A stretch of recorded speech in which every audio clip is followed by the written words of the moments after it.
Okay, so we've done attendance. We need a motion on the agenda. So moved.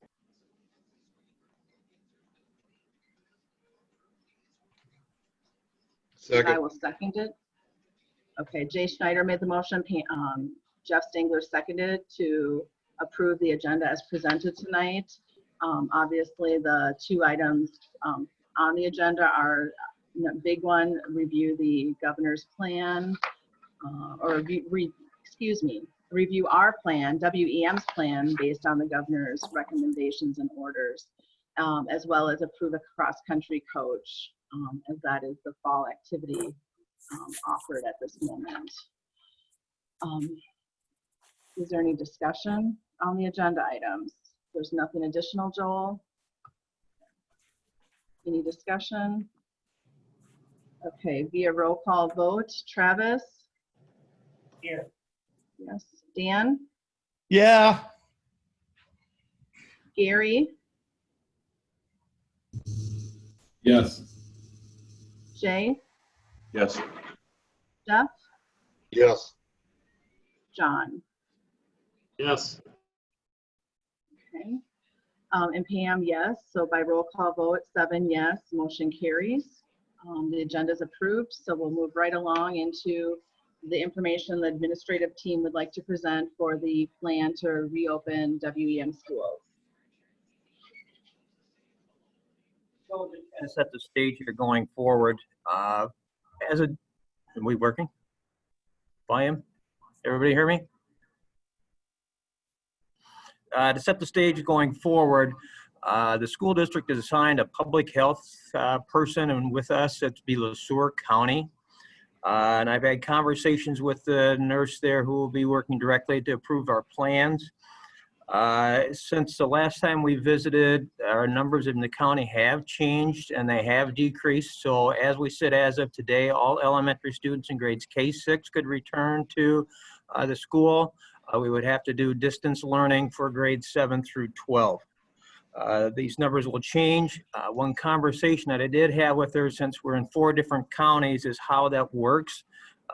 What she said that we'd be able to do is they would work with the other public health officials in those counties to determine where the outbreak is located, if there is one, and to see how much of an impact that would have on our school district. So for example, if the numbers in Blue Earth County are going up and it's centralized to one certain area in Mankato, for example, that would not affect us, so then those would be discounted. So really it comes back to some decisions that work within the public health departments and the departments and what they recommend going forward. So also there will be some regional development teams, is what they're called, support teams, and that's Minnesota Department of Health, Minnesota Department of Education, the Service Cooperative out of Mankato, and the local school districts, and those come into play on August 24th. So that'll be the time that we'll start working with them to either propose our plan or have a plan approved going forward. There'll also be a rapid response team, and this rapid response team has 2 epidemiologists assigned to the Service Cooperative. So if there is an outbreak in a certain area, they'll be able to study it and make recommendations. There'll also be a representative from the Department of Education. So those are just kind of the overview pieces going forward. You know, locally, we've ordered hand sanitizing machines. The executive order says everyone is to wear a face mask. So the Minnesota Department of Education is providing face masks, cloth face masks for students. We will be getting 950 of those the week prior to the start of the school year. And we'll also receive 2,400 disposable. And for staff, they're providing face shields, and we'll receive 120 of those.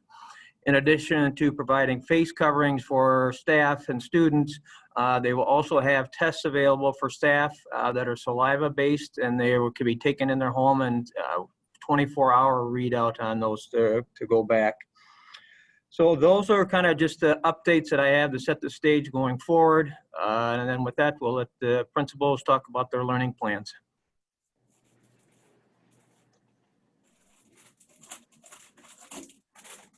Can you hear me okay? I'm going to try to screen share the plan so we can present it, or Jennifer, do you want to try to screen share Sure. maybe? Yep, I sure can. Okay, if you screen share, then I can maybe talk. We'll see if we can get it to work. The host has disabled it, so they have to enable it. So if Dan's there.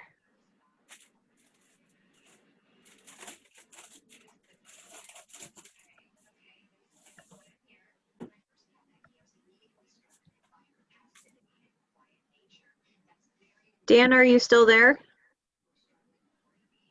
Mr. Lemke? Yeah, I'm here. Okay.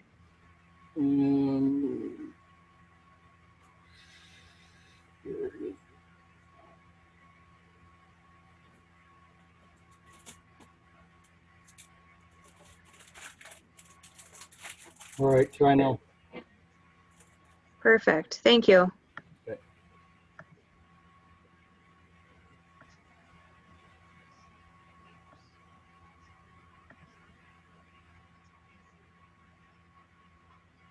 Okay. Well, so the timeline has been shared in the past. We met with teacher stakeholders last week, got some feedback on our ideas. We've changed and evolved with that to share today then. And then we're meeting with supervisors on Wednesday to fine tune their part in the plan. And then we're meeting again, whole group with the stakeholders on Thursday to, again, finalize the plan. And then it will be communicated on the 17th. And then we're planning to hit the ground running on the 8th of September with kids and conferences. So our supervisors are transportation, and the custodial staff with Scott Allen, transportation with Travis Huber, and food service with Nancy Colhane. There is another piece in that puzzle with health and wellness. So that would be our newly hired school nurse, Jeannie Anderson. And so when we met with them prior, we looked at what do we need to cover to make sure that our plans meet the guidance suggested in the crafted version within MDE and within MDH. So from there, the supervisors are putting that together, and we're implementing that into the big plan. So that's what when we talk supervisors, meaning that's what we're referring to.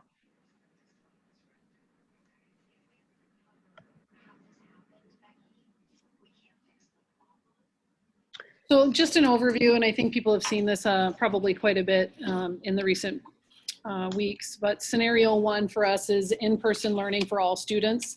Scenario 2 would be a hybrid situation where we would have some pretty strict social distancing rules and then capacity limits, 50% capacity to be exact for classrooms. And then scenario 3 is distance learning only. So those are the 3 that we were asked to create plans for our students pre-K through 12.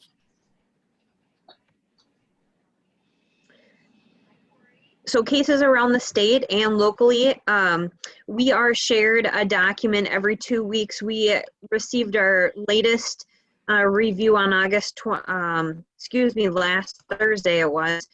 So that was helpful to look at how numbers changed from July 30th when Governor Walz did his first announcement as to how school will look like in the fall to now. And it was actually relieving to see numbers had dropped for our area.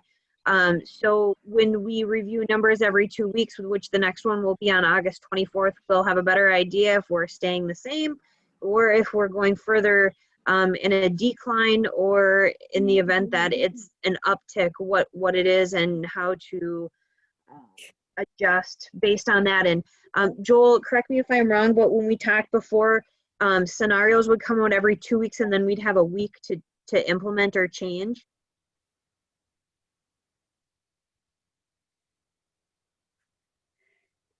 And you'll remember that? Tomorrow morning, are you going to remember that?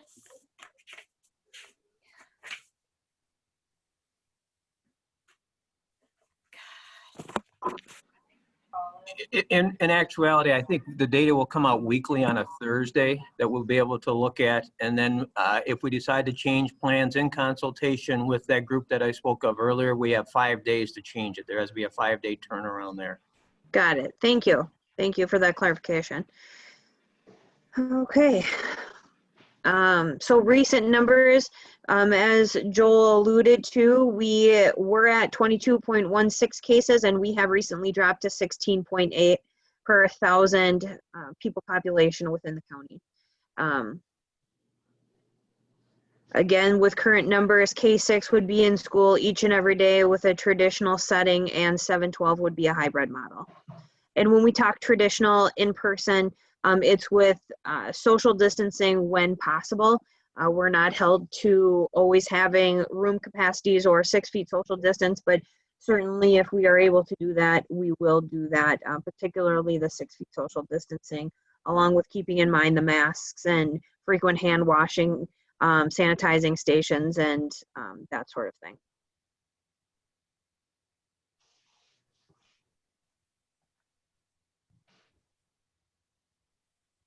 So these were some of the MD guiding principles for planning. We took them, this was taken straight out of the guidance handbook that we received from MD E and MDH, and you know, some of these things are fairly no nonsense. I think it's some things that people are already innately doing and policing themselves when in public, but are good reminders to make sure that we have these built into our plans. And when students come back and staff come back into the building, it'll definitely be common language and a new way of teaching and introducing students and staff back into the building, and making sure we're keeping this at the forefront of all that we do.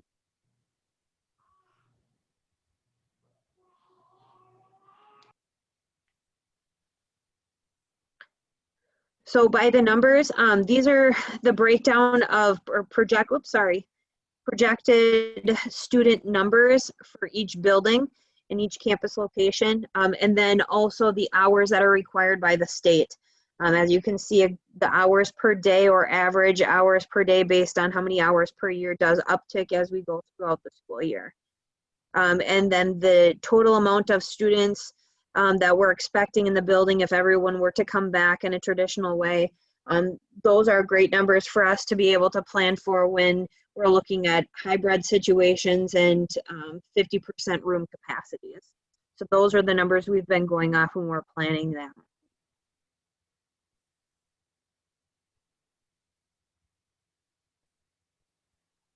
Okay, so I'll talk for a while. Perfect. So one thing that we felt strongly about is the need to have some extra time to have entrance conferences with our students, understanding that open houses and things like that aren't going to be possible. Orientations, the way that we've done them in the past, aren't going to be possible with keeping the numbers of people in and out of the building down. So we want to spend extra time doing entrance conferences for K through 12 so that students can reconnect with their with their teachers. We realize that the relationship piece is quite important for the social and emotional health of our students, and we want to put our best foot forward starting in that way. The connections, we would have you know, a staggered schedule to get people in here with longer conference times so that we have time in between to clean and that sort of thing. Would be an opportunity to pass out materials, including textbooks, but also potentially Chromebooks and those kinds of things. If their schedule changes for our 7-12 students, that would be an opportunity to take care of that. It would also give us an opportunity to talk one-on-one with families and explain the scenarios and how it would look at the different grade levels depending upon what scenario we are in. Another thing for elementary, bringing supplies in so that they can put them in their desks and they're ready to go the first day of school when they come back. On the bottom there, you see backpack 7 through 12. That is something different from the student handbook and the expectations of students in previous year or a few years. Backpacks, we talked about as an admin team and also in our team approach when we met last week, that perhaps backpacks would be a great opportunity to eliminate the congregation that oftentimes happens in the hallway when students go to their locker in between classrooms or in between classroom switches.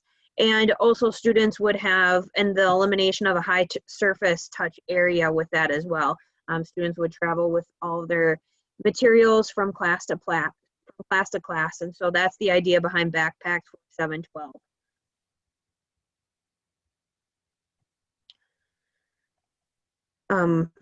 Any questions up till that point?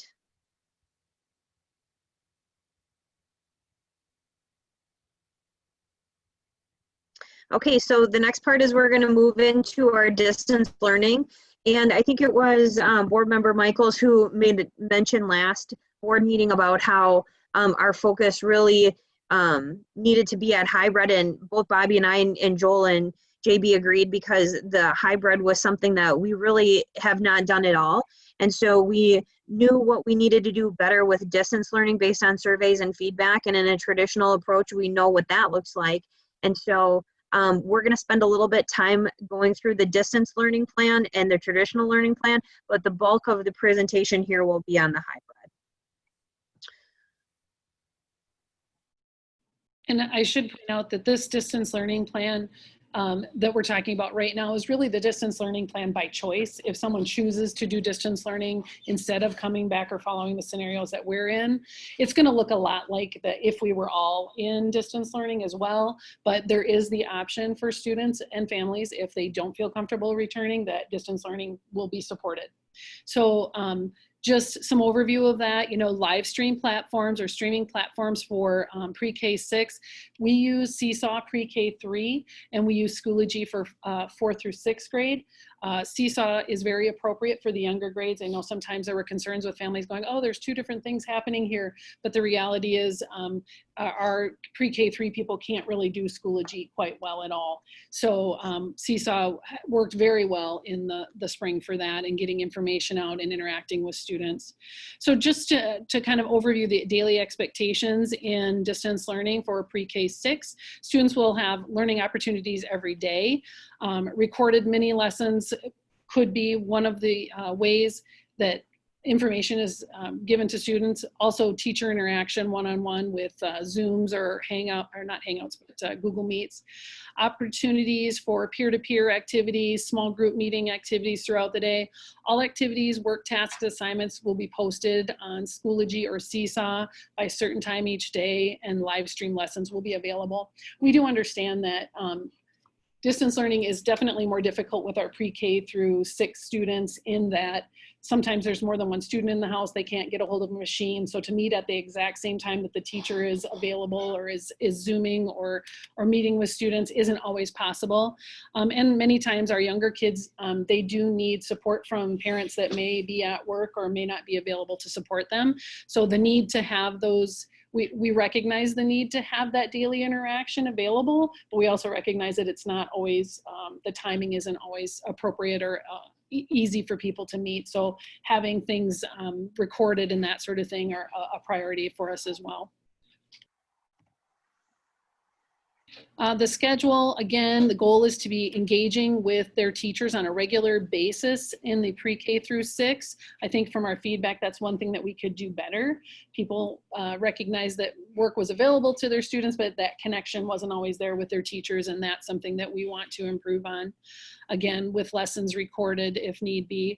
All students that choose to do distance learning, if that's a choice for them, we will have materials, devices for them, and we will support online access as best that we can. We have the hotspots that have been purchased.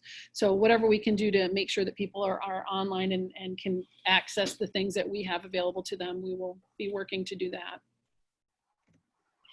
The hybrid, or the distant plan for those that wish to be distant for 7th through 12th is a bit trickier, because we have to have staff assigned to be able to address student needs throughout the day, throughout staff contract hours. And so working through that is going to take a little bit of time, and to identify that as well. So that'll be part of the next piece that the team meeting later this week will talk about, and we'll have a roundtable a little bit about that and what it can look like. So much like what Bobby said for 712, some of the same things with technology. at times students need assistance when parents are at work. So that's just really working through some of that. And I think from a recording standpoint, that's going to be really slick for students, both distant, but also if a student goes home and when they're needing to refresh to do some of the homework, I think some of that is going to be a little bit of a new way of coming forth just naturally as well. So if it's a recording video from an equitable standpoint, all students could have access to it, whether they're in person or distance. And so that's a nice little refresher for them when they're at home too. I'm going to open up my distant learning plan for 7 through 12. Again, I'm not going to spend too much time on it, but if you do have questions, please let me know. And like Bobby said, some of the feedback was the lack of access or interaction rather between student and teacher during the distance learning part last spring. And so to assure and kind of just ear point that a little bit better and make sure that that's implemented more strategically, I've broken the day up into the 7 periods, allowing time for prep and student organization and different various pieces of it.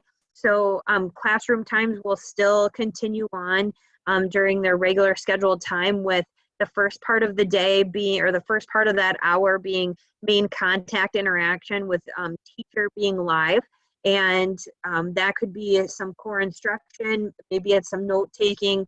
It really can look like whatever the teacher needs it to look like for a particular class. And then that second part of the class, the B section, is where that can be more creative in such that students could break off and work in small groups within an assigned platform of interaction. They could have one-on-one tutoring. They could do collaborative study groups. It could look like a lot of different things, but essentially that class is on for 2 parts, and it's for 40 minutes or so. And really, if the teacher needed to extend into the B section of that class because of however their teaching looks at that time, they certainly are able to. So that's really kind of the crust of distance learning if 7th and 8th or 7th through 12th grade is full on distance learning for that. Okay, next is our K-12 in-person learning plan.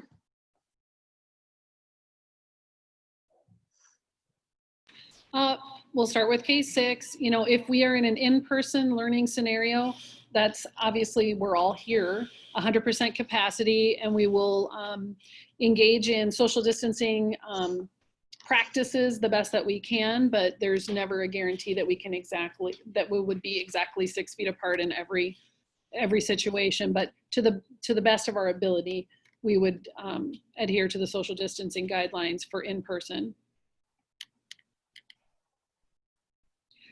So for pre-K 6, again, students would be in class Monday through Friday, 100% capacity. Students report to their assigned classrooms.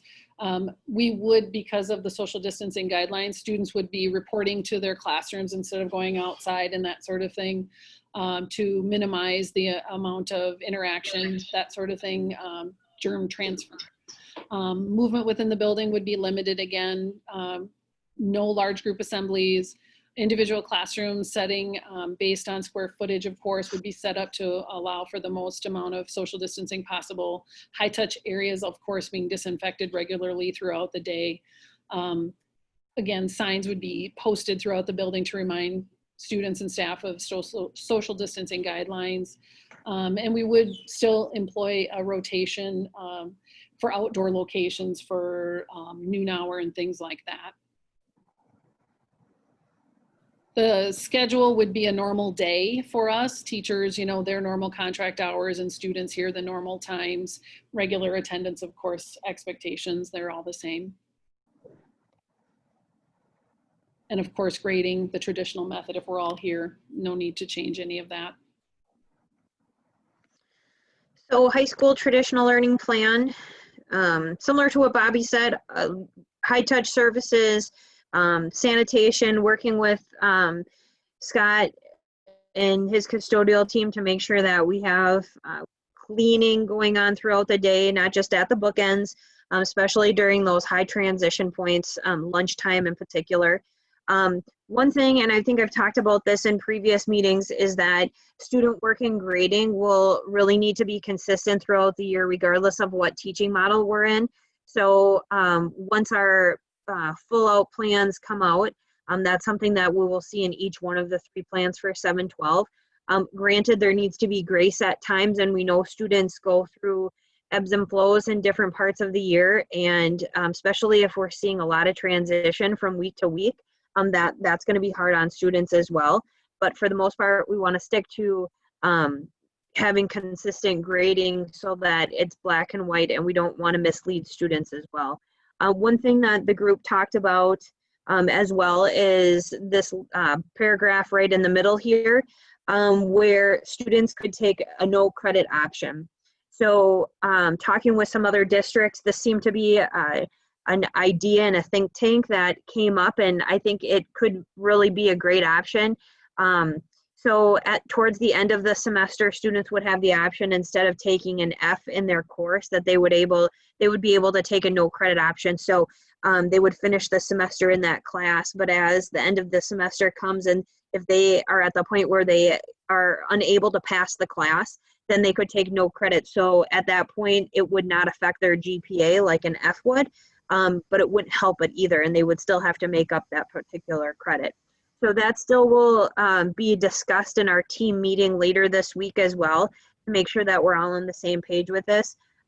We also talked about pass-fail options as well.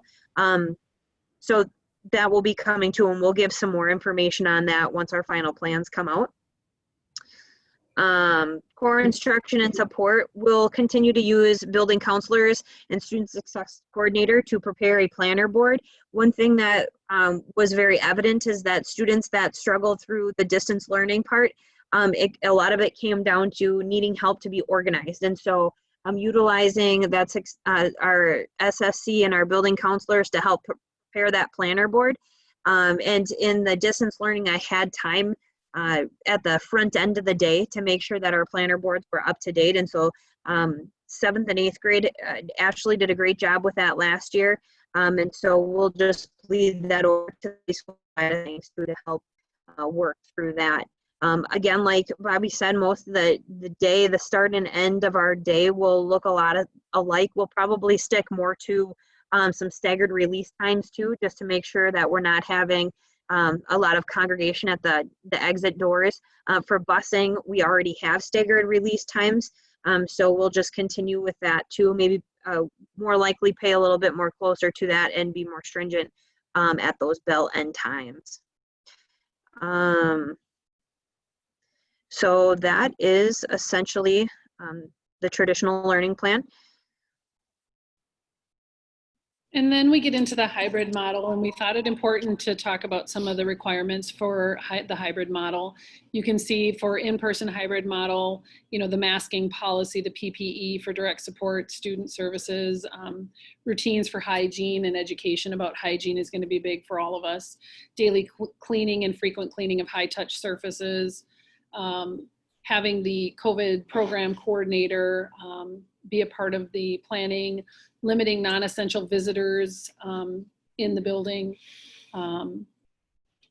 Again, with the large groups, not having large group gatherings and activities. And then, of course, as always, we'll be monitoring for illness all along.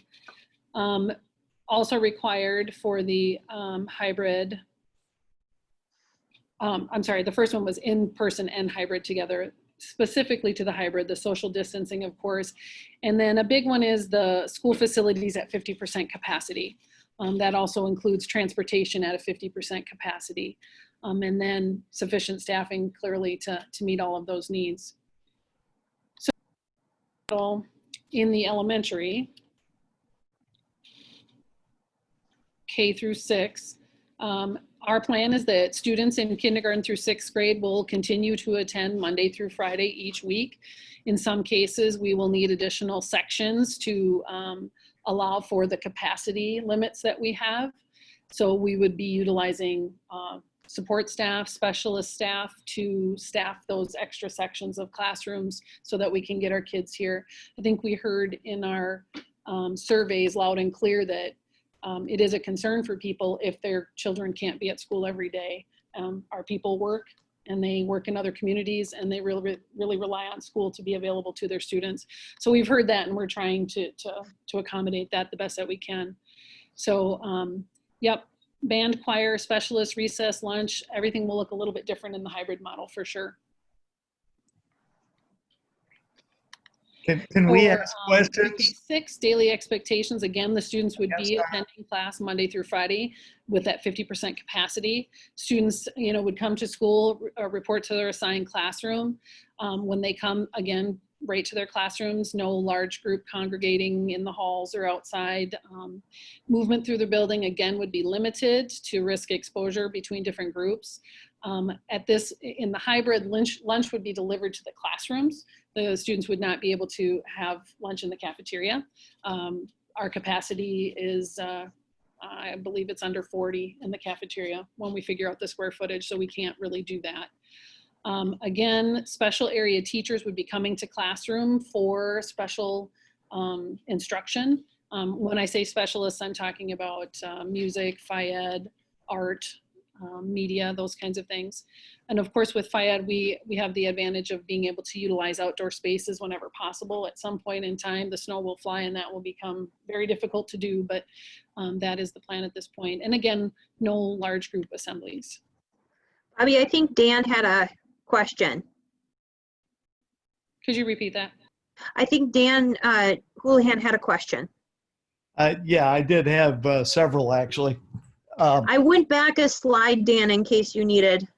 Yeah, I got very confused about the pass no credit discussion, Oh, sure. because it sounded like if somebody was doing poorly, that at the last minute they could opt out of it. And I was wondering if that's what we typically do, or if that's some new COVID thing. It's not something we would typically do, no. It would have to be a certain a pretty special situation. And I think we also would put a deadline on when they would have to have that paperwork back. I'm not 100% sold either way, but I know other schools are allowing a no credit option versus a pass fail would technically be the same, except for it would be negatively reflected on their transcript. Yeah, I guess I was just worried in terms of incentivizing or disincentivizing performance, especially if there was a knowledge of that going into it. Some kids might find it real easy to go down that road, so that caught my attention. The other question I had to do with buses, because I think you'd said something about 50% capacity. Yes. But I'm thinking, would they be intermingling between grades? Because the whole idea while they're in school is to keep them separated out. Doesn't that defeat that whole purpose if you put them all on the same bus? Even if you kind of thin out the oxygen consumption part of it, and I mean 50% capacity, how many of the buses are at 100% all the time anyway? Some of them might only run about 50% capacity, which means it would be full of kids at different ages. So anyway, those are just my questions. Thank you. Thank you. I don't think Bobby or I can speak on the transportation part of it. Maybe Joel, could you maybe? Yep, sure, I can. So what the guidelines are for transportation, for example, if a bus has a maximum capacity of 82, that means you can put 41 on there. When we're looking at dividing students up, or who comes in on day A or day B and that particular schedule, we're dividing them alphabetically. So when we stop at a particular residence, hopefully there'll be family members there and they can all get on at the same time, because you can use a few more that way. So that's one of the pieces that we're looking at right now. And where we run into some other questions is, for example, if the elementary is fully in and the high school is on the hybrid, we can run normal bus routes for students in grades through 6 because they don't have all the same requirements, and then we have to have something different for students in grades 7 through 12. So those are what we're looking at right now. We're looking to see who's going to need transportation, who opts out, and then we'll have to break it down based by geographic location and go from there. You know, you're correct, Dan. The emphasis on this is to put students in pods, they call them, as much as possible. And we're trying to do that as much as we can on the buses, with the realization that that probably won't be totally true. So those are the things that we're looking at right now. Will it be tricky? Yes. Will there be shuttle buses is another question to run students back and forth. There will be some other means, and how we'll handle that will be something else we'll have to look at as we go forward. But right now we just need to know for sure who's in, who's out. If they're doing distance learning, they're going to be in person, and then we can develop our information from there. Will the teachers have to wear face masks when they're in class lecturing?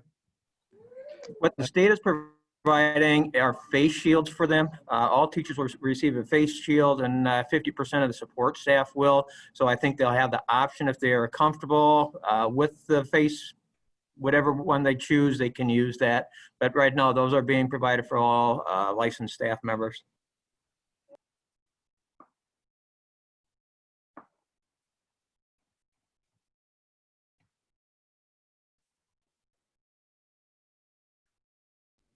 Okay, going on with some of the expectations in the hybrid model for K-6. Again, the individual classroom setting set up to be socially distant with the strict 6 foot distance among students and staff. Paraprofessionals may be utilized to help supervise students, for example, doing independent work. High touch surface areas, again, disinfected regularly throughout the day. Whenever possible, students will have their own materials to use. There won't be shared materials. Sometimes in the past, you know, the teachers had the rulers in a cup on the counter, and everybody grab a ruler. That won't be a thing. They'll have their own in their desk, and we will try to keep as much shared materials, and anything that is shared would be disinfected. And I would say, you know, there could be a time when books might be a thing. We need to share a book or pass out a book, a library book. We would have to clean those in between students and that sort of thing. Again, with the signage to encourage the social distancing piece, we'll have signage on the walls and on the floor. For elementary, we'll utilize a schedule for outdoor use for recess so that we're not intermingling pods again. Departmentalization is possible for teachers. Our 5 and 6 departmentalize quite a bit, with one teacher kind of handling the math, one doing ELA, another doing science. But in this case, the teachers would move instead of the students. So the teachers would come to the students. Extensions are WIN time. WIN is an acronym for what I need times. It's when we can differentiate between classrooms. In some cases, we've differentiated between the entire grade. So some students would go to this teacher for this, and others would go to another teacher for another activity, but that won't be possible in a hybrid situation. We would have to do any of our extensions or differentiated instruction within our homerooms. Staff, of course, working together to support that 50% capacity requirement. And again, kind of all hands on deck, pitching in to help where we can. Again, with the schedule is a little different with the hybrid. Teachers, normal school day, you know, their contract hours, but for students, we shortened the day to allow for the 50-minute prep at the end of the day. So students would release early in a hybrid model. And then teachers would get the 50-minute prep time that they have in their contract. To support that throughout the day in a 50% capacity when all hands are on deck supporting students, it's really difficult to make that work. So we felt like this was a way to honor that. And I do say, I would add that with the hybrid model and having other teachers support students in a way they maybe haven't in the past, a real team approach has to be taken, and our teachers are gonna need prep time together to help plan and to support the teachers who aren't typically teaching a subject that they're not, you know, that's not maybe what they've always done. So that team approach and that prep time at the end of the day, we felt was a good way to encourage that teamwork. Again, regular attendance in the hybrid model for elementary. So for elementary, in school, the students are here Monday through Friday. In hybrid, K-6 is in school Monday through Friday. So the only time K-6 would not be in school is if the entire district is in distance learning. So that's been our goal. Again, with grading expectations, same as always for elementary. Okay, the 7-12 hybrid plan looks different than elementary. Again, our goal was when creating this plan was to make sure that we could get as many students into the building each and every day as possible. So for the expectation is that students will come to, when they come to school, they'll go directly to their classrooms. Again, to minimize that large group gathering. Movement throughout the building will be limited to help limit the risk of exposure to groups. And lunch will be a little different. So at one point, lunch was going to be delivered to classrooms. That's going to be different, and you'll see down in the plan too where it'll be broken up into 3 different lunches. Individual classroom seating will be set up based on square footage. High-touch surfaces disinfected regularly, and those high-touch surfaces, we are going to be asking during workshop week to have staff identify in their room and directly outside of their classroom, such as the hallway, where high-touch surfaces are. So we're going to be asking them to help us and help the custodial staff really identify where those high-touch surfaces are in their immediate working space. School will post signs to help remind staff and students about social distancing and guidance and that sort of thing. There has even been talk about putting a rope down the middle of the hallway to create a flow of traffic from whichever direction you're going in the hallway. So there has been discussion with staff as well, and we'll revisit that later on this week. I'm going to pull up the lunch detail if I can here.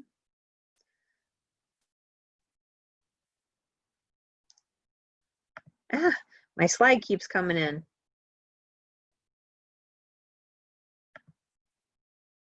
Let's try this here.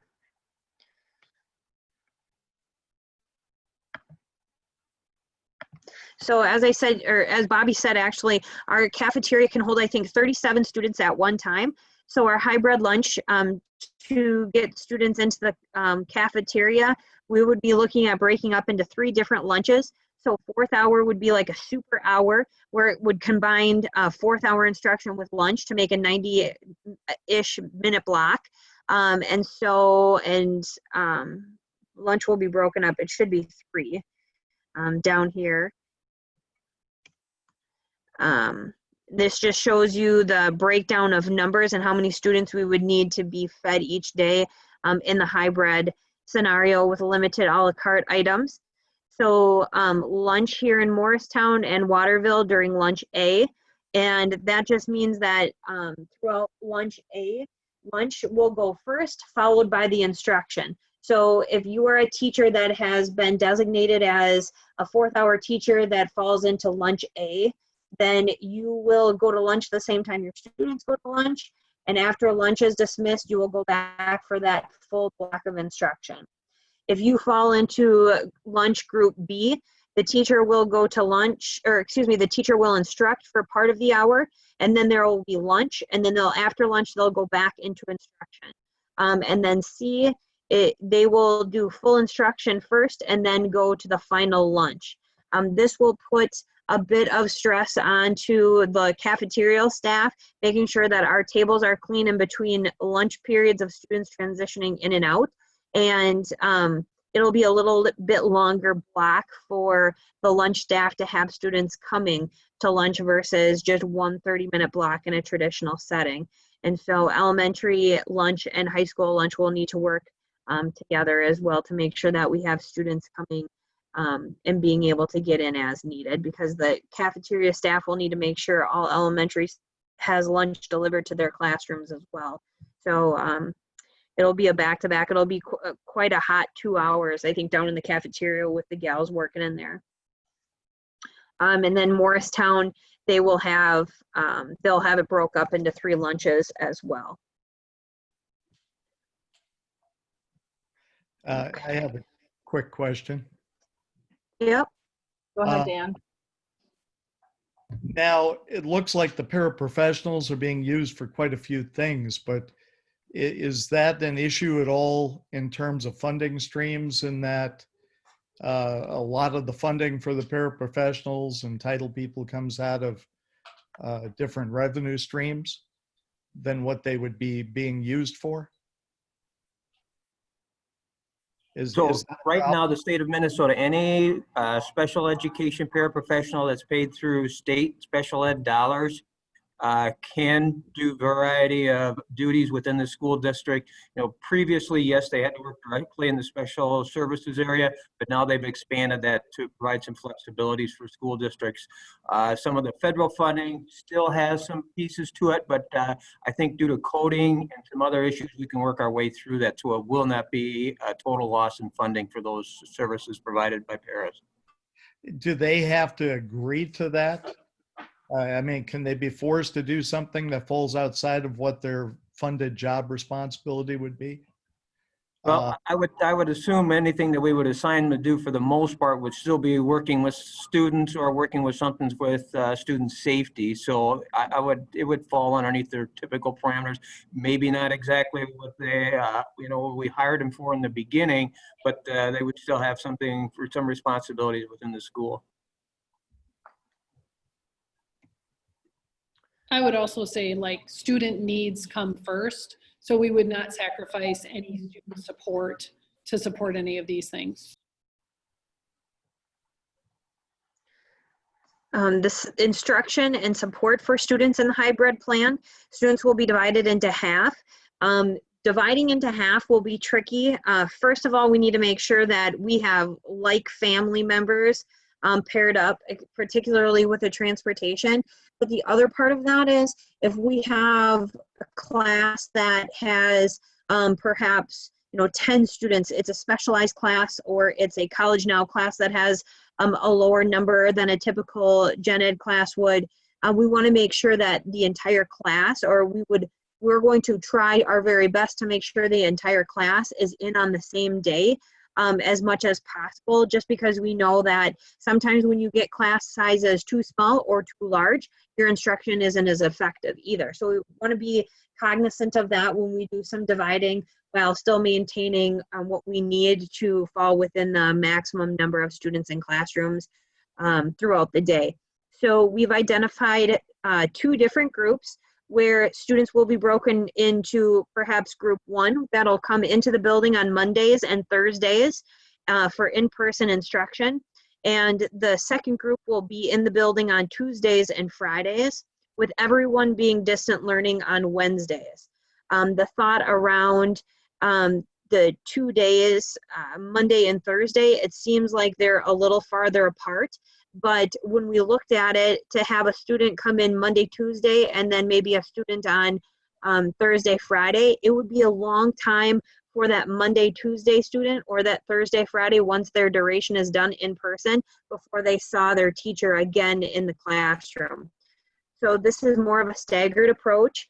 And it would also allow for students, if they were in the building on Monday, they would have access to a teacher for the distant part that they would be in on Tuesday, or they would also have assignments given to them on Monday that they would be expected to do on Tuesday while they're at home.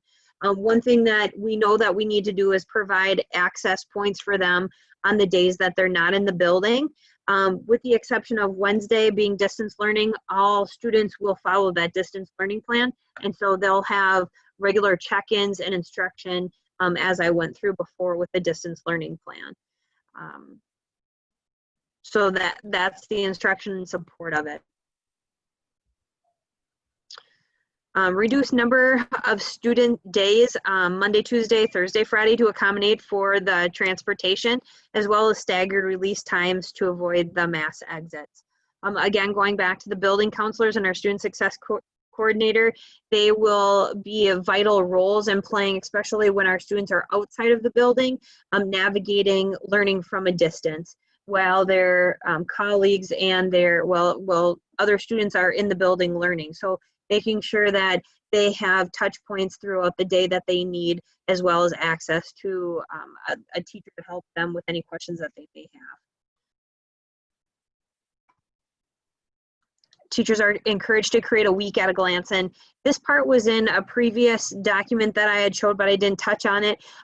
Having teachers encouraged to create a week at a glance document will allow for our students to plan their week as well. So if they see something's coming up on if they're a Monday, Thursday student and they see something's coming up on a day that they're not directly in class, to ask those questions, they may be encouraged to have conversations around it ahead of time, which I think is a great principle. I think it's a great working college readiness opportunity as well. So it's going to take a little bit of time to really implement that, and I think train our students to review a week at a glance to get a little bit more organized with their time and school structure. But I think it's pretty key in the real world of living. I think it's a lifelong skill that will be very beneficial to our students 7-12. I'll continue to run a grade list with missing and or failing work each Monday. I've typically done this in the past for students that are having D- or F work and sharing it with homeroom teachers, and they connect with their students and address those, as well as encouraging teachers to email out to parents as well. And so we'll continue to do this, and this just helps us keep track of students and help them get back on track if they are struggling. We will follow LeSueur County, Rice County, Waseca County, Blue Earth County absentees and truancy concerns and guidelines. One thing that we need to do, regardless of whether students are in or out of the building receiving instruction, is to do deviation plans and make sure that we're keeping track diligently with absenteeism. I think there is grace with counties, particular during COVID, and as students are navigating through distance and hybrid, but we still have to do our due diligence and making sure that our records are being kept and that we're following up with students and having deviation processes as often and as thorough as possible. So we will continue to do that. Attendance students are required to attend each class and adhere to their assignments throughout the day, whether it's virtual class meetings or in person. I anticipate the first go at hybrid to be informative as to what students need more of, whether they need more communication, as a reminder to jump online or to be online with their assigned teacher or staff member, but we'll continue to work with our students. The nice thing about 7-12 students is we have a little bit more through email and even phone calls if needed, where the younger students struggle a little bit with direct access from student to teacher. And our hours of operation will continue to be that right around that 7:45 time. I know that some teachers come in at 7:30. So with a hybrid schedule, we can be flexible, but these are the assigned times. And again, grading will be done and reflected on Schoology daily and as often as possible to keep it as black and white for students as we continue to go. This is just pretty much a repeat of the things that I just said as far as grading and from our other plans as well.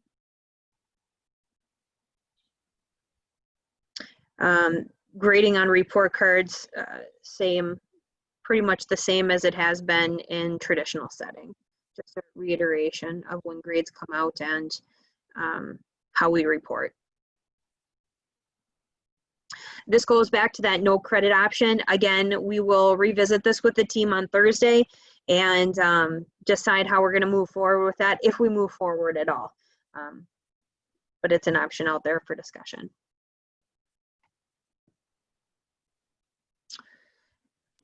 I would say that the distance learning for all plan really is the same as what we talked about, distance learning by choice. So it'll look very similar with students interacting with teachers, the priority of connecting with teachers daily. Excuse me. Can you roll to the next slide there, Jen? Thanks. But for pre-K in the event that the whole district will need to go to distance learning, and students would receive instruction, all of their instruction at home, that's what this plan really addresses. And again, it looks very similar to students that make that choice on their own. Again, our platforms are Seesaw and Schoology. We would use Zoom or Google Meets for in-person teaching. And the expectations, again, are really the same as the students who would make this choice to be distance learning. So I won't repeat them all in the interest of time. I think you can go to the next one. Schedules, again, and the device access and internet access. Again, we would be supportive of all of that. I have opened up and shared my distance plan a couple of times here, but again, just going back, it'll be that A/B schedule so that we're ensuring that students get direct support from their teachers, as well as teachers being able to take attendance. So that first part, that's really key as well, to make sure that students are jumping on, logging on, and having that interaction. And then that second part can be creative.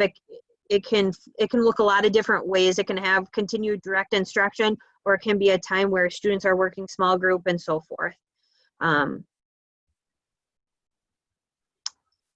So that's the distance learning plan. Again, I had shared that previous. And that's the end.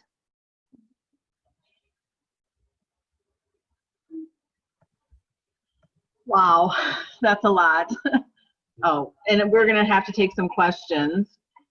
Dan, I see is raising his hand already. So if we can put down the presentation possibly, and then we'll let Dan have his question, but I'm sure each board member, I'd like to take a turn with each board member. I think many people probably have questions. So Dan, if you want to go ahead. Sure. I was wondering, I'm assuming you've worked this through with the union a bit, Noel, and I was just wondering if there are in place liability safeguards. Because I know at the university, we've spent a lot of time talking about that. And we have to take a test every day before we go on campus. Not a nasal swab test, but a online screening of sorts. And I would assume that has to do with liability issues. I was just wondering if that had been discussed at all. Right now, the Minnesota Department of Health is recommending that we don't screen staff and students. What they're recommending is that if an instructor doesn't feel good or if they have symptoms, they stay home. Then the same would be said for students. So right now, to my knowledge, there isn't any liability issues in the school district. It's been if you don't feel good, you stay home, and if they continue, you go get tested. As I mentioned earlier, I think that's probably why they have the saliva tests available with 24-hour turnaround. And they're shipped directly to the home. Mm-hmm. And we have plenty of substitutes if there was a demand of that sort. That substitutes will be a challenge. We're looking at some different options and what we can do as far as, if a person is sick, maybe they have a pre-recorded lesson that they made in advance, that they've got something to do for that particular day. Obviously, that depends on the discipline that they instruct. But that's something that we're looking at and trying to find ways. But you are correct. Substitute teachers who can do the Schoology, can do the distance learning will be an issue.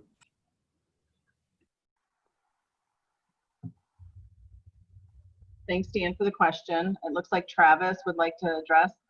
I'd just like to add to that, at work we have a sheet we sign that says if we have any of these symptoms, we sign a contract with the company saying that we have these symptoms, we stay home and quarantine ourselves, whatever, but we have to notify the company. So, if it came to that, we could just sign a liability form. That's an option, I would think.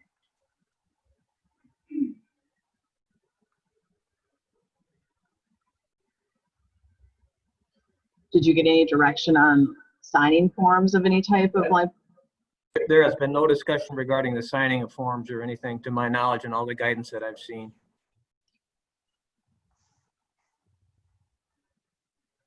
Okay. Travis, do you have other questions? I do, but I'd like to go later. I want to hear what everybody else has to say. Nobody wants to go first.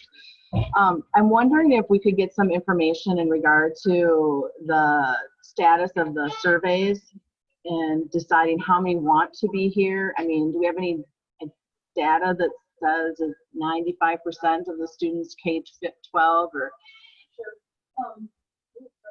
I took a quick look earlier today to see where we at. We had a deadline through, I think, Wednesday for people to get in. At the time I looked today, we had 315 responses, And within those responses, you could give us information of up to 4 children, I believe. So then I looked at what everyone had said. So from what I can see from the survey so far, I have 47 who indicated distance learning would be their #1 choice, and that they plan to choose distance learning for their student for the foreseeable future. I have 188 that are unsure and would like to wait to see what the plan looks like on the 17th. And I have 325 who said we will do whatever WEM does. The scenario, they will follow the scenario that WEM is using. And are those student numbers or those survey Those are students. numbers? Those are students, yep, yep. They were sent to the parents. The survey, yes. And how about staff information? Do we have any idea on staff, whether it's cooks, paras, where are we going to be short in areas? Who said they're not, I don't need names, but like, As of right now, I've only had one staff member contact me to opt out. have they been surveyed? I'm assuming they've received some sort of survey We had saying, that survey last- maybe- well, now I think you would survey to say, are you planning to come back? I know that's been going out in other districts, like, are you planning to come back? Or are you planning to be at home? And that's something that we will talk about with the staff on Wednesday, or when we have staff, Thursday with the staff, to make sure we've got things in order. I'm gonna go down the list just to give everybody chances to address the board if they'd, or address the group if they'd like. Gary, do you have some questions right now? Yeah, I do. First of all, I want to say nice job on the plan. That was thorough and impressive, and I want to thank you. I know it was a lot of hard work to put something like that together. I'm not sure if I heard right, but and this may be a dumb question, I'm sorry, but for the K through 6, did I hear right in that the hybrid model is 100% capacity in the school? We would have all of our K through 6 students here, but we would have to change our capacity per classroom to 50%. So that means students we'd have to spread out basically and add sections for each grade level to accommodate the 50% capacity. Okay. How would that be done? I don't quite understand how that would work. Well, at that point, with the hybrid model, there are certain classes that wouldn't be able to happen. We might not be able to have music or Phy-Ed, so we would be utilizing other teachers that teach something different typically to support those classrooms. And again, it would be a giant team effort from each grade level and department to support the people that are covering those classes. Okay, thanks. I get it. I also think it's important for everyone to remember, what we start the year with and we move through the year with. We are charged with having 3 different modes of education. And I think the thought behind it is, as we move back and forth, our hope and plan is to get students in as much as possible. So as soon as we can move and these models change, we will adapt and move forward. So the hope is that it's not like we've had in the past where it's the full year or 3 months. We're hoping that these numbers, which they have been going down in the county, will get us to a point to where we can have everybody in normal learning. As I stated in the beginning, right now, our numbers would, as of what I received last Thursday, would allow us to bring all students K-6 in normal learning conditions.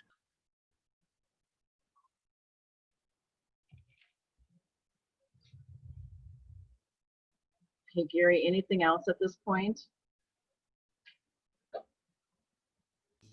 No, thanks.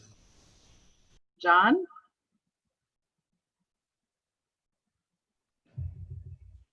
So as far as there's no taking temperatures, you don't have to do anything like that. I mean, I'm just curious because that's a requirement for us every day. We have to take a temperature before we even show up to work. So we don't have to report it. We just have to take. No, we're not required. As I said, Minnesota Department of Health is recommending that, students self-report, staff self-report, and then, take care of their things. And they're advising schools not to do it, or recommending schools not do that.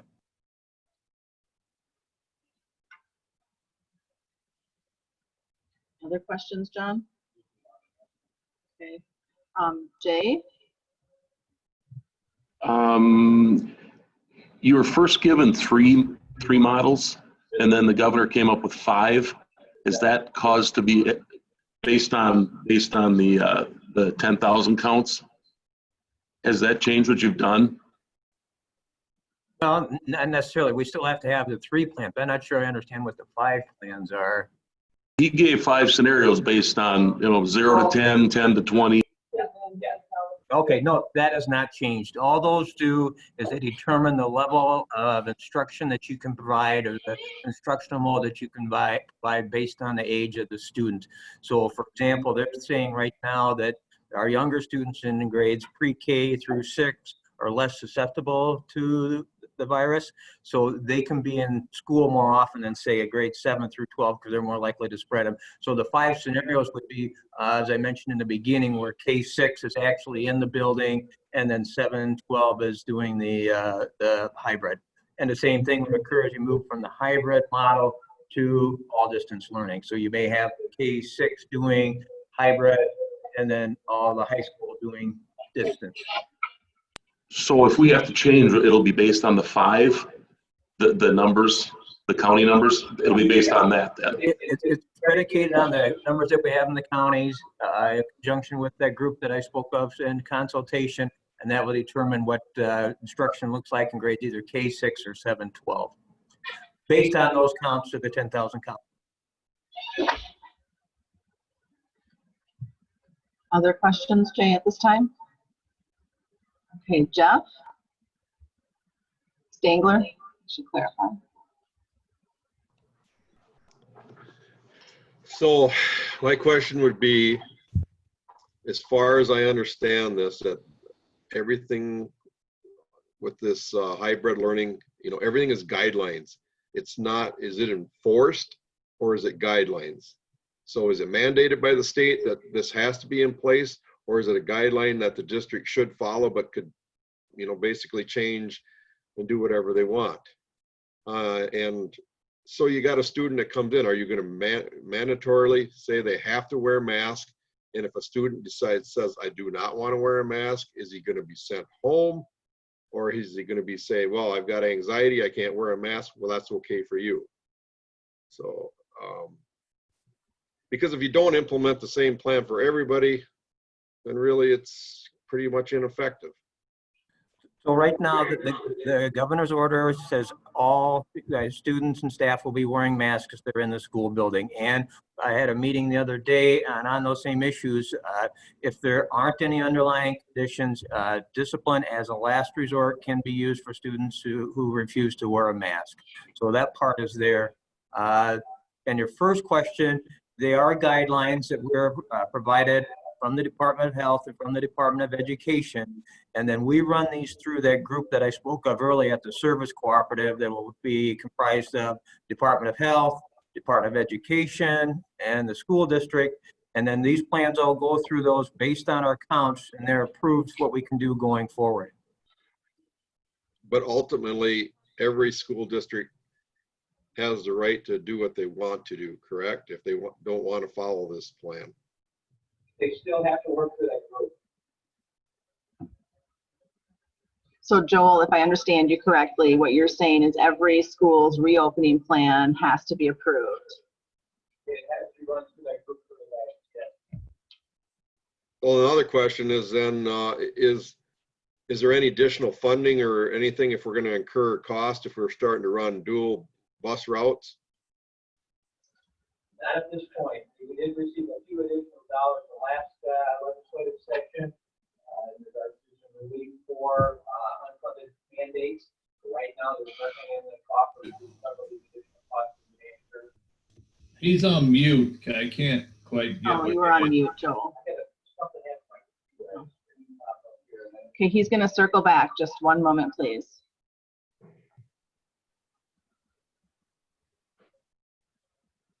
Repeat the question if you can.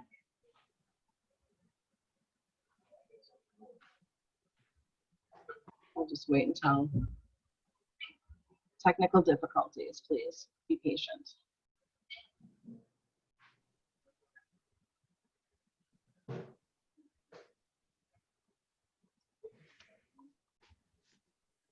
Okay, can you hear me now? Perfect. Yes. How far along was I or wasn't I, as the case may be, in regards to answering the questions? The question was on the transportation costs and whether we're going to get funding, and I didn't really hear any of the answer.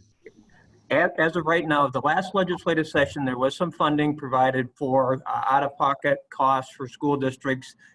These were some federal monies, and there are also some state monies based on some Title I counts and the needs assessment.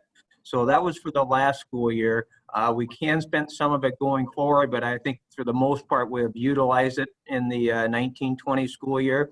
As of right now, until the federal government settles their differences and provides some relief to the state governments and the school districts, and the last legislative session at the state level, we do not have any additional funds coming forward to address these unfunded mandates.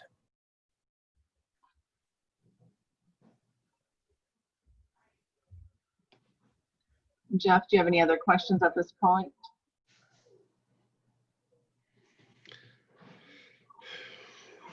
No, not at this point, but I would like to, kind of like have every board member's opinion on how they think we should move forward with this. I agree. Okay. So I do have a few more questions, but does any other board member have any additional questions at this point? Yeah, I do. Okay. Go ahead, Travis.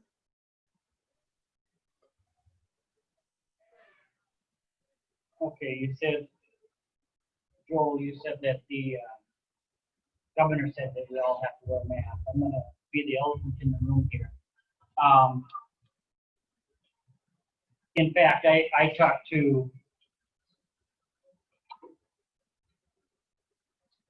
Vanessa Holke, I believe, today. She's a works public health nurse.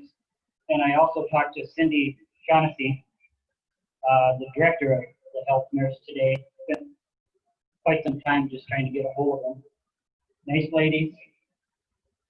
I addressed the fact of face masks. Just the one thing I addressed with them. Now, the governor says we have to wear a face mask. Minnesota state statute says it's against law to wear a face mask. That's two things. Third thing, we have kids that have anxiety. We have kids who have mental conditions. We have kids who have all sorts of things going on. I talked to both of them ladies, and they both told me that if a kid has anxiety and if they have a hard time learning with the mask on, they do not need to wear the mask. So, right. And I just want to get that clear because, so what do we go with? What the governor says? We go with what the governor said that you have to adapt. Is to the extent possible. So the student has anxiety or health issues, or it's not possible for them to wear them appropriately. Some of our little people like to pull them off, pull them on the head. So then we don't have to make them. So that's in our. Are we going to address the teachers that give the kids a hard time when they're not wearing a mask? Because there's also a hefty fine for asking a kid, why aren't you wearing a mask? They ask the kid, why aren't you wearing a mask? I believe it's $75,000. Do we want to go down that road? I think that our teachers will get the same guidance that we have. We'll share that with them and they will be appropriate. Yeah, because this is, to me, is a fiasco. It is what it is, but we can't tell one kid, we can't say everybody's got to wear a mask, and then these kids that come in without a mask, how are we going to handle that? Guidance to if they have underlying health condition or Anxiety? Yep, that's all part of the guidance. And we can share that with our staff so that they're. Okay, because I haven't heard anything since right now, so that's to me, we got to get the elephant out of the room, the cat out of the bag, and stick with the facts. Yeah, I think our teachers will act with a lot of grace and compassion. The teachers I know in this district, it's a new way going forward, but I have great confidence in our educators and our staff that they may ask a student to clarify, because we want the safety and the security of every student to be forefront. And so they may ask, but obviously I don't think we're going to spend our time policing the mask. I think we're here and our goal is to be interacting with students and having social emotional learning going on. And I think our teachers are going to do a great job. I don't think the mask policing will be their #1 priority, but we obviously need to have some sort of guideline in place. So I appreciate the question, Travis, and I have the utmost confidence in our staff. I would have liked to heard what Bobby's response. I'm sorry, Jeff. I'm sorry. Let me turn you up so everybody can hear you. Just a moment. Go ahead, Jeff. I would have liked to heard what Bobby's response was when she was talking to Travis. I didn't hit the button, sorry. Yeah. I just said that it is in our guidance that students should wear masks to the extent possible. So if a student has an underlying health condition or has anxiety, has been diagnosed with those sorts of things, that we don't have to force them to wear a mask. And we would share that information with our staff so that everyone is aware of that. So will there be a process for being exempt from the mask where they don't have to explain it? I think that's what you're saying. They don't have to explain it to the teacher. They've already got it cleared through administration or whatever. I think we have to iron that out still with our new nurse. And she'll be a part of that process. So I can't say that we have that exactly nailed down. HIPAA laws prohibit it.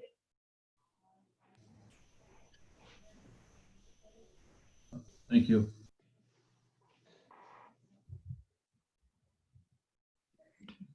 Can I add a question quick? Sure, Dan. Dan, you're muted right now. I see it switched back on me. Gary had brought up something related to staffing earlier, and it was a really good question, and it led me to wonder, what are we going to do in terms of licensure issues? Somebody in responding to Gary had said, well, we'll have music teachers, we'll have Phi-Ed teachers.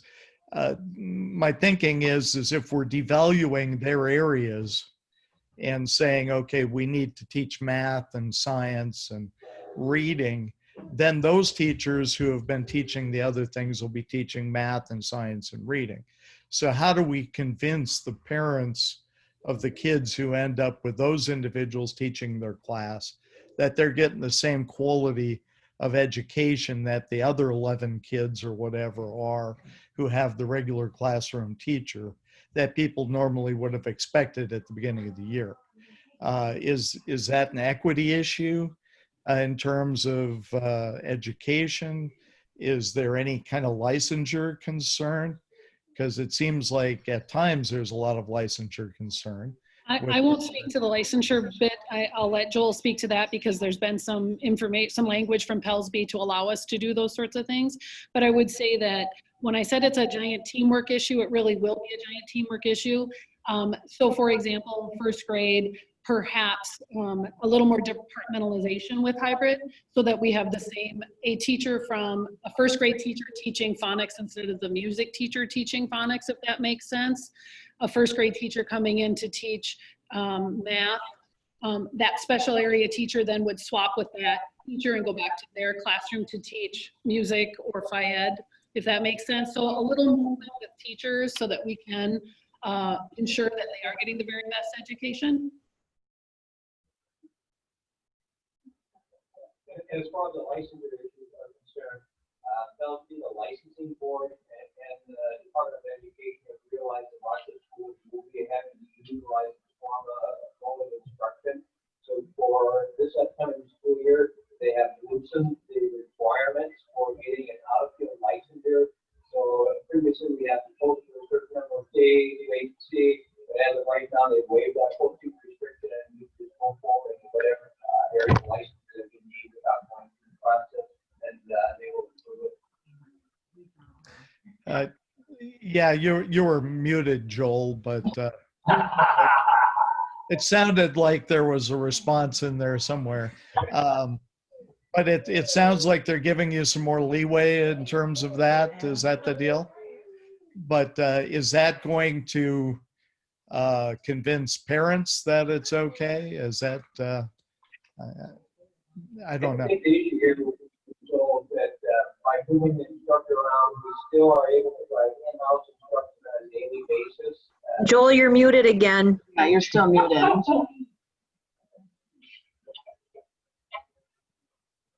I okay now? You're still muted.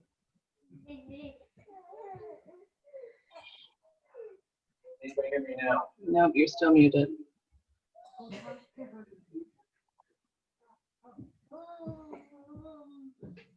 Dan Lemke, can you unmute him? I can only ask him to unmute. I'll see what happens when I do that.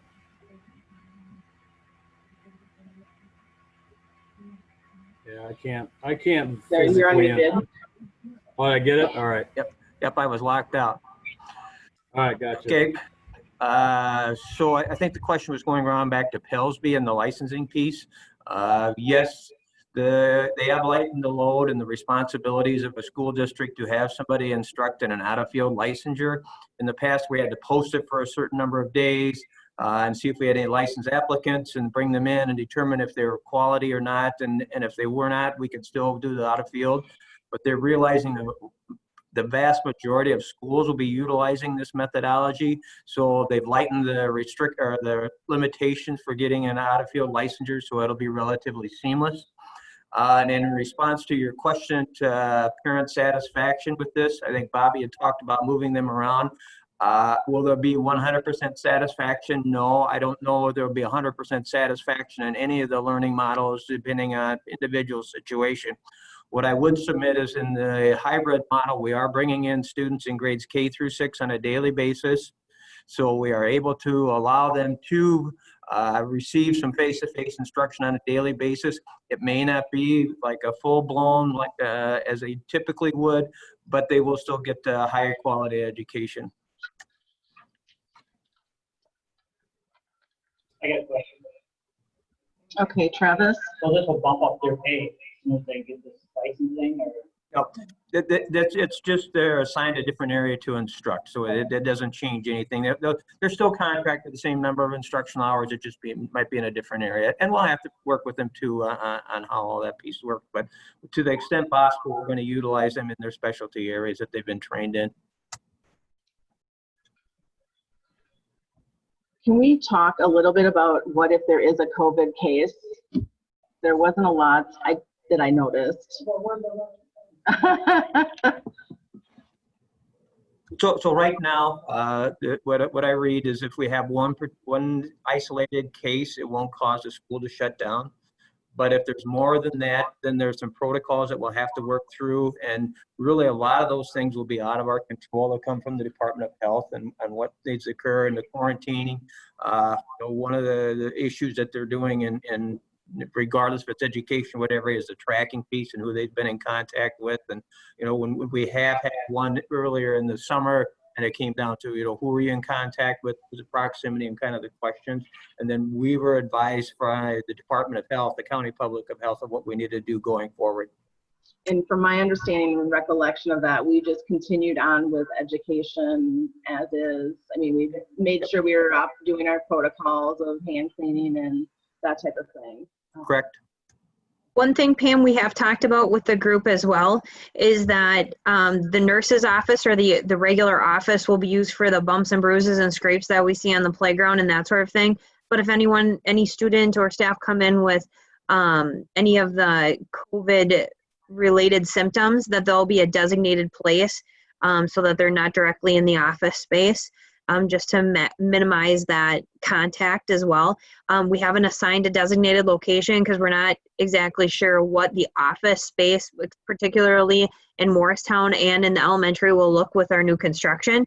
So once both spots are set to have different conference rooms and that sort of thing nearby. And so once we have an idea of what that looks like when it's finalized and we're looking more to the first day of school, then we will designate those locations as well. And do we have a designated district COVID coordinator? Right now, I've been serving in that role. I think we'll probably get the school nurse involved when she gets on, and the building principals have served active, and Mr. Brand in the activities area.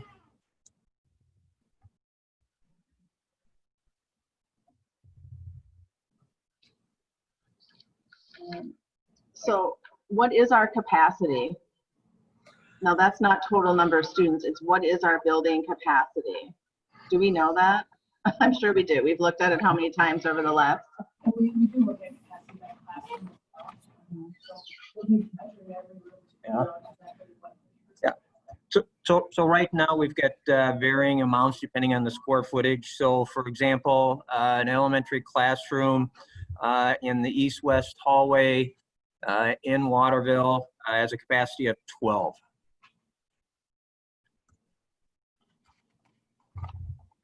So what is our capacity for elementary students?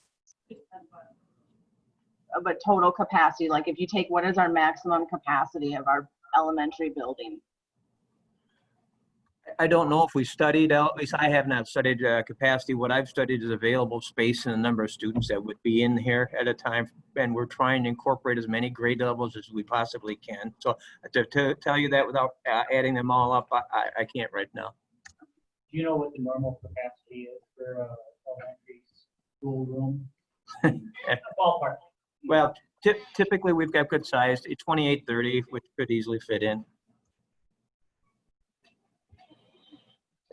It depends on the age. It's some of the little ones are a little trickier than, and the body sizes. Can I ask a question? Go for it, Travis. So I'm going to reiterate this because I did ask the school nurse and the director, or not school nurse, the county nurse, what we call it. I asked her, I said, if our board makes the decision to open up 100%,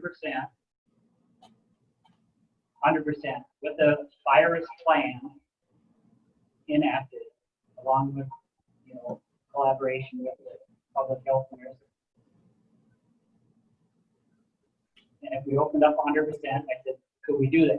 And she said, yes, but you have to send your plans up to the Department of Education. And they look at it and then they come back to the public health nurse and then they have a sit down. So we can open up 100%. Is that correct? If we have to go through, there's appeals process, and that's what I was talking about. That has to go back through that committee that goes back through, and then it goes up to the ladder and then comes back down. So we have more options than just K through 12 have to do distance learning. That would be subject to their approval, yes. Okay. And right now, K-12 doesn't have to do distance learning. Right now, it's K-6 being present Monday through Friday. I just want to clarify that for everybody because it is a lot of information thrown out here. And then 7 through 12 is in a hybrid model where they would be present 2 days a week and online the remaining weeks. And that's or days, excuse me. That's a suggestion from the governor. Those are the guidelines presented. Guidelines. Yep.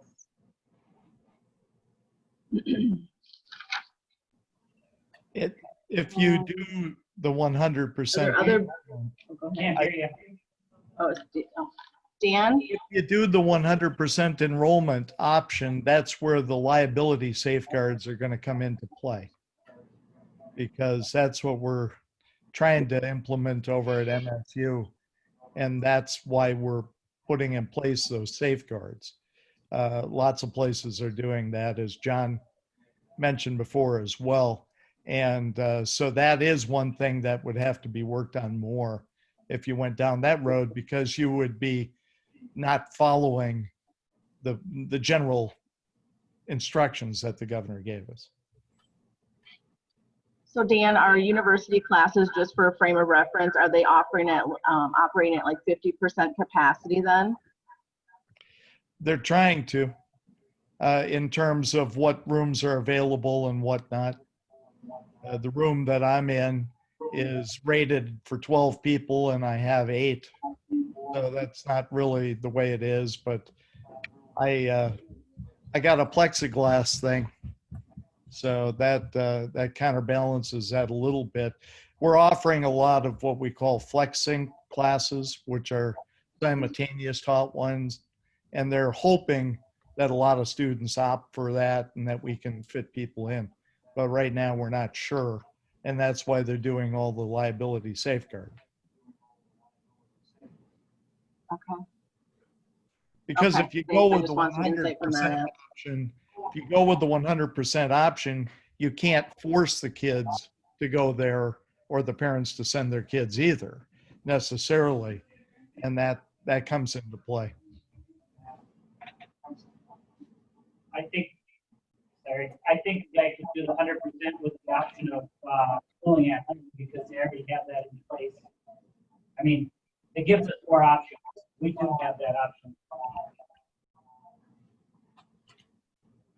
But my understanding is we don't have the capacity to have 100% and have the social distancing, physical distancing guidelines. That would be correct. Okay. I just want to clarify that as well. Okay, so I know Jeff Stangler has left the meeting, so we may want to note that at 8:45 he left the meeting, Jay. And I know somebody asked that they wanted to know each person's perspective from the board.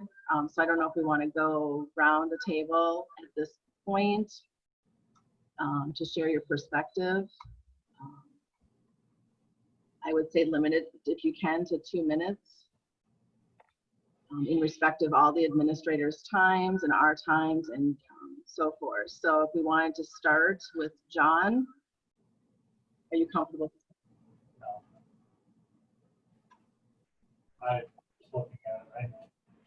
Just looking at it now, I need more time to think this over. Okay. I think if we could get the presentation emailed to us to review it a little more detailed, that would be helpful. I guess, you know, things are going to potentially change as of August 24th as well, as new numbers come present. And again, I want to reiterate what Gary said in terms of appreciation of the time and effort put forth in developing the plan. I know nobody wants to go first and say, hey, what would you do? So I will go first to be that person. I am going to support the plan presented with the hope that we continue to watch case counts closely, even internally within our own school community, so that if we see that we're safely going well at K6, and maybe the county numbers aren't declining as rapidly, to push our 712 to distance, that we maybe try to pursue safe options to do that face-to-face 100%. But again, I think to take a cautious and calculated approach as presented would be prudent for us, for the safety of all staff and students. That's where I'm at right now, but I would like to get 712 face-to-face as soon as possible. And I know that the administrators and all teachers and staff want the same thing.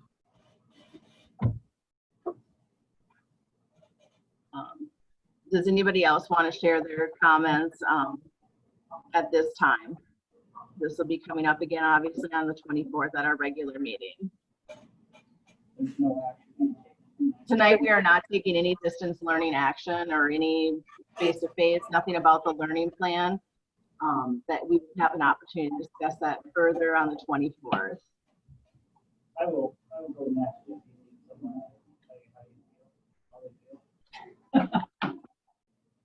All right. I feel very strongly about this, opening the schools 100%. I believe we should have a plan for those who don't feel comfortable coming, as in they can stay home and distance learn. If we do have 100% plan, then we would have to have a signed contract with students, teachers, whatnot, saying that if they show signs of symptoms, that they don't come to school, exercise, and it gets down to self-control, you know, self-responsibility, I believe. I'm really concerned about all these. The higher now, it just seems like we're going to be spending a lot of money that we don't have, and then we don't even go have a deficit right now. Distance learning. Let's just take tonight's school meeting. How many problems do we have? I'm not digging on that guy, but there's problems with distance learning. I don't have to get into it because everybody knows what they are. The surveys the teachers were given, the majority of the teachers wanted to teach in person. There was concern about kids not having their consistent learning. I have issues with splitting up the kids 50-50. I believe you split up the kids who are friends with the kids and they can't go to school with their friends that they're used to going to school with their whole life, that they're going to say the heck with it. I've talked to kids that said, if we don't open up 100%, I'm not coming. I've heard kids that say, I'm making too much money on my job right now. We don't open up 100%, I'm just going to keep working. We're spending 19.5 million on the school, and who knows if we'll have kids to fill it. I mean, we lose 10, 15 kids, 20 kids, what's it going to be? We're going to have a fixed up school that we're going to have to close down. We have the option to open up. No one's going to tell you that. You can go online, talk to the public health nurse. She'll tell you what's up. I mean, look around, people. The sniff test doesn't, you know, if you feel uncomfortable, don't come to school. Distance learn. I'm all for that. I'm not trying to discourage people from coming or going, but we should have the option. We're living in a free world here, and it seems like we're getting it taken away. I worry about abuse at home. These kids are sitting at home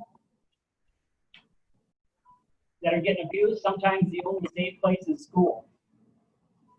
Mental instability, depression because they're not around their peers.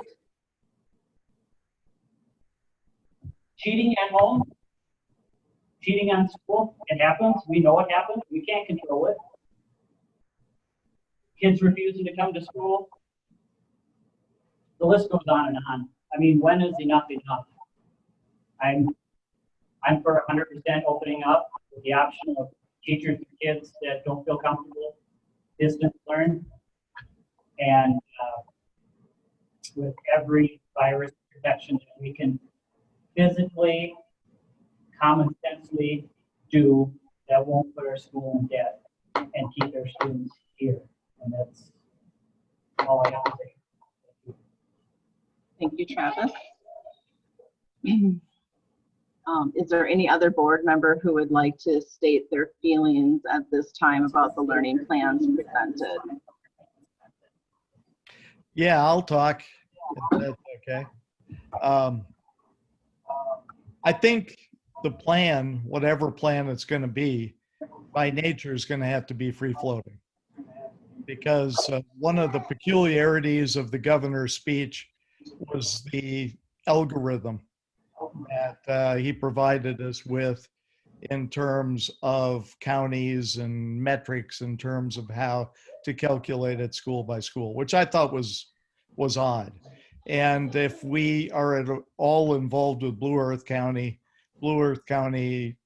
is going to end up being a big problem. If you've looked at any of the numbers, the closings of the bars, Rounders had the highest rate of infection in the state of Minnesota. And so to think that when college doesn't start up that there isn't going to be anything over there is to be a bit foolish. I understand what Travis is saying in terms of getting kids back to school. We're sacrificing something by not doing it. But then again, it's a pandemic.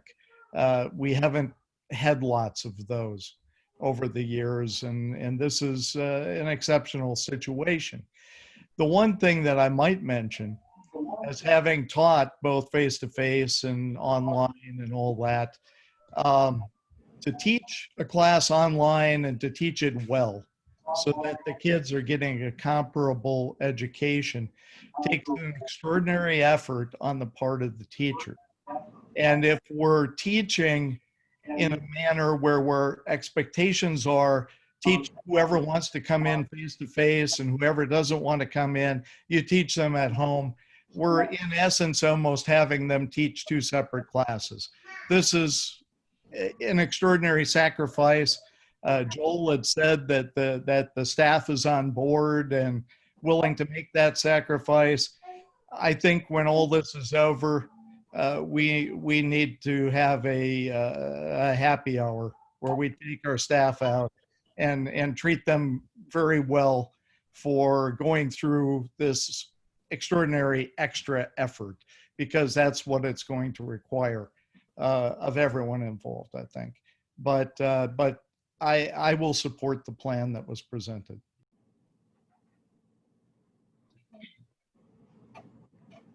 Is there anyone else before we move on to the second item on our agenda? Yeah, I'll talk. I think that was well said by Dan, especially the efforts that the teachers are going to have to do with split learning, or however you want to call it. And I understand where Travis is coming from too. Everybody, I think, wants to go to 100%. I know I do. But like Dan said, I mean, this is a pandemic. We've never been through something like this. And I think our responsibility is the safety of these children and the kids that go. You know, you kind of wish it was up to the parents, and you wish maybe it was up to the governor, but it's up to us now. And if what Travis says is true, that we could make that decision, that's interesting. But I kind of want to follow what the governor's saying. I want to follow the guidance that we're getting from the experts, the Minnesota Department of Health. And I like the plan, and I will follow it.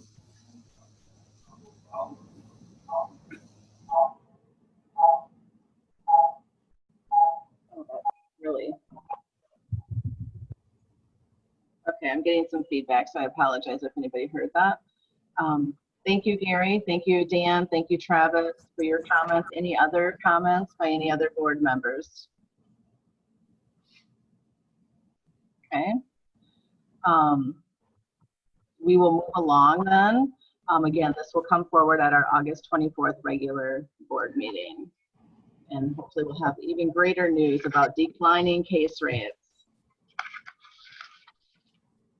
All right, moving along, the next item on the agenda is to approve a 2020-2021 cross-country coach.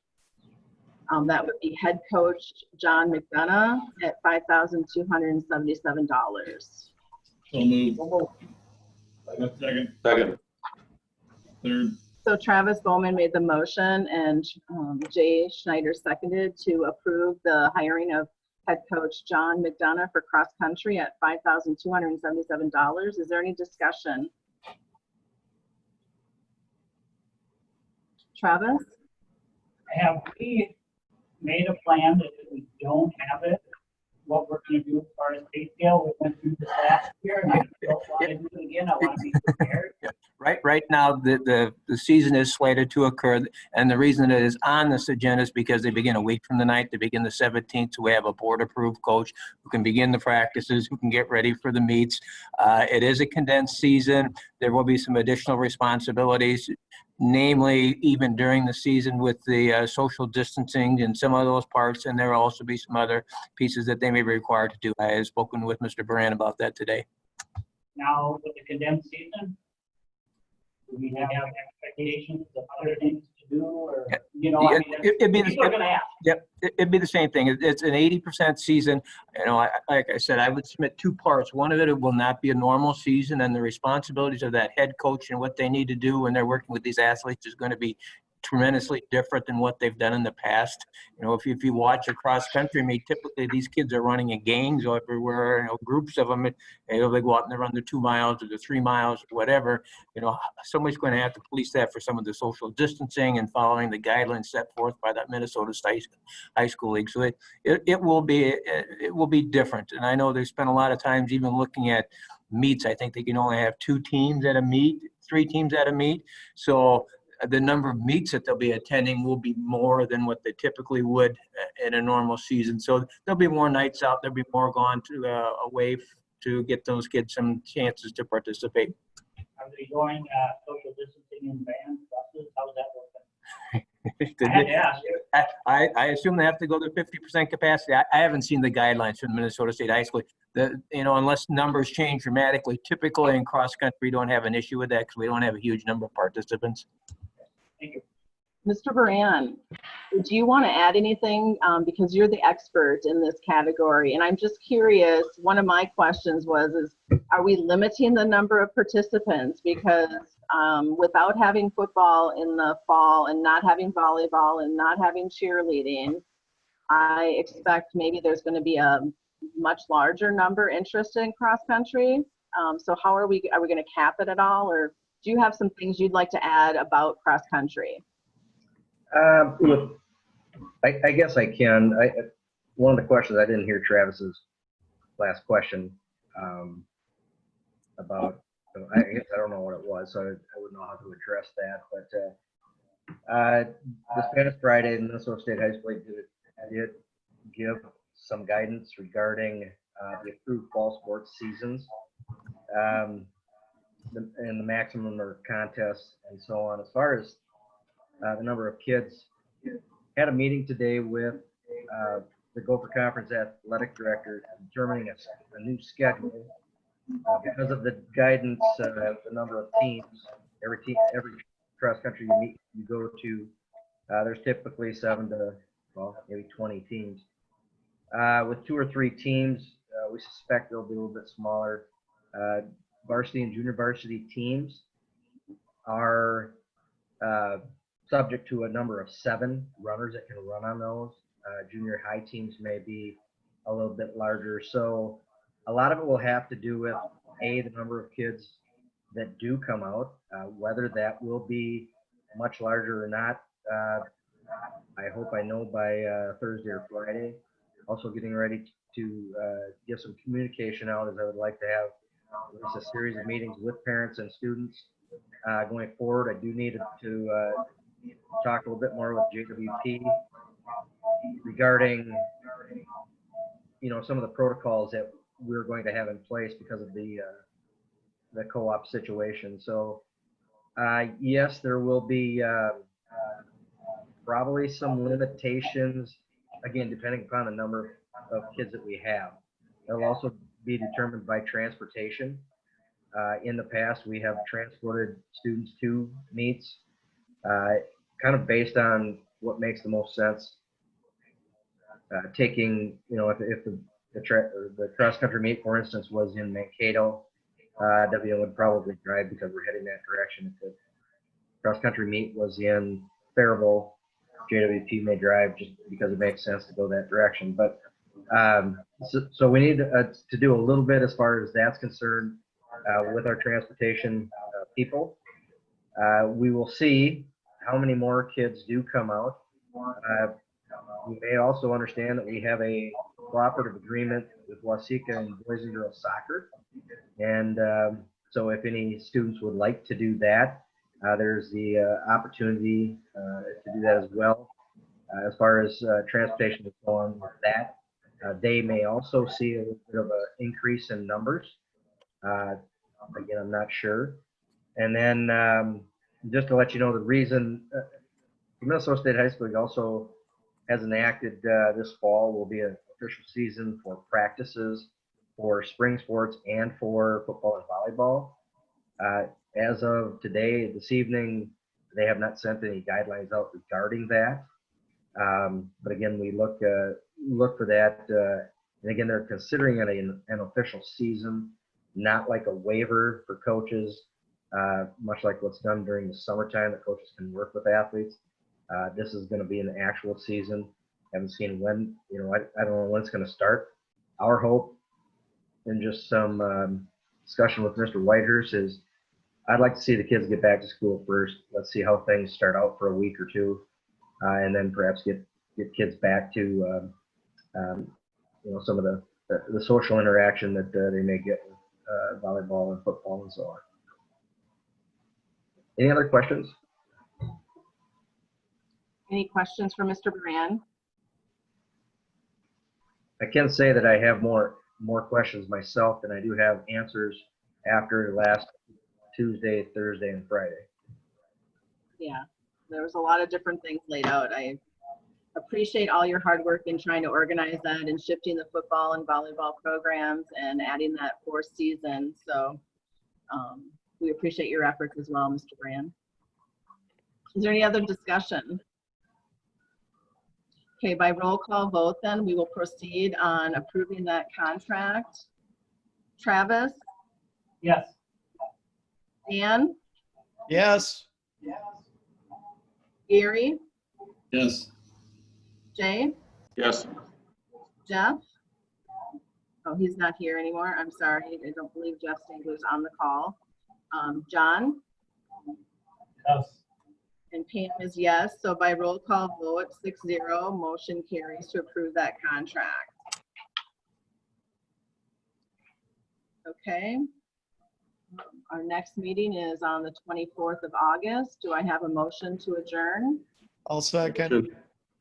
Jay made the motion and Dan Houlihan seconded to adjourn the meeting tonight. Time now is 9:06.